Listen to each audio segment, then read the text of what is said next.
അപ്പൊ എന്റെ സുഹൃത്തിന്റെ പേര് സുമേഷ് കിഷോർ ഡി എന്നാണ്. അതിനകത്തൊരു ആക്കലുണ്ടല്ലോ. അയ്യോ അത് വെറും തോന്നലാ. കേട്ടപ്പോ രമേശ് പിഷാരടി എന്ന് പോലെ തോന്നി എനിക്ക്. അതുകൊണ്ട് അയ്യോ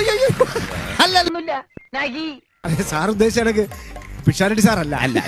പിഷാരടി സാറൊക്കെ എത്രയോ മഹാനായ കലാകാരനാണ്. ആരാധകരെ കണ്ട മഹാൻ മഹാൻ എന്ന് പറഞ്ഞ മഹാൻ ഈ ചെക്കന്റെ സംസാരം എനിക്ക് തീരെ പിടിക്കില്ല കേട്ടോ. വലിയ മഹാൻ മഹാനെ സുമേഷ് കിഷോർഡി ഉണ്ടല്ലോ, കണ്ട വല്ല തിരക്കടൊന്നുമില്ല.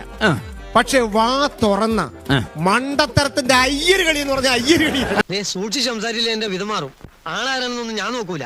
Mind your words okay. ഒന്ന് പോയേ, ആരാ ഇയാള്? മണ്ടത്തരം പറയുക മാത്രമല്ല ചെയ്യുന്നത് ലോകമണ്ടത്തരം. ഞാൻ അങ്ങേ അറ്റം പോയ ഇന്ത്യൻ പ്രസിഡന്റ് ആവും, ഇങ്ങേ അറ്റം വന്ന തനി തറയാണല്ലോ തെണ്ടി.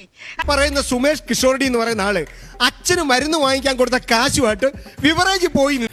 കള്ളം, പച്ചക്കള്ളം. അതെ, ഇവിടെ വ്യക്തിഹത്യ പറ്റത്തില്ല കേട്ടോ. വ്യക്തിഹത്യ പറ്റത്തില്ല. വ്യക്തിഹത്യ പറഞ്ഞു അത് സുമേഷ് കിഷോർഡി നിങ്ങൾക്കറിയാം. ഇതിങ്ങനെ വെറുതെ വിട്ടാ പറ്റില്ല. റോസപ്പ് പോലുള്ള കവിള എനിക്ക് കൊതിയായിട്ട് പാടില്ല. ഞാൻ എന്ന് രണ്ടെണ്ണം പൊട്ടിച്ചിട്ട് ഓടിയിട്ട് വരാം. കിഷോർഡി എന്ന് പറയുന്ന ആള് ഇത് വേറെ സുഹൃത്ത് നാട്ടിലുള്ള. ചേട്ടാ ഇതൊരു വലിയ ശല്യമായല്ലോ.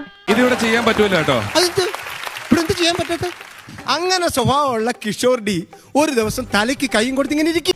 എന്റെ നാവ് ചൊറിഞ്ഞു വരുന്നു, ഞാൻ എന്തെങ്കിലും വിളിച്ചു പറയും. അപ്പൊ നിർത്തിക്കോ കേട്ടോ, നിർത്തിക്കോ, മതി. അധികം നിന്ന് വാചകം അടിച്ച നിന്റെ അണ്ണാക്കിൽ ഞാൻ 12 കോരി ഒഴിക്കും. തമാശയായിരുന്നു. ഓക്കെ മതി, ഇത്രയും തമാശ ചെയ്തോട്ടെ. അല്ല പ്രസാദ്, ഇത് മതി. എന്റെ മണിക്കൂട്ട എന്ത് തോന്നിയ സാധനം എന്തേ ഇപ്പോഴത്തെ കാലം അതാ. അത്യാവശ്യം ചുറ്റുപാടുണ്ടെങ്കിലും കുടുംബത്തിന് തലവേദനയായിട്ട് കുറെ എണ്ണങ്ങളുണ്ടെന്നേ.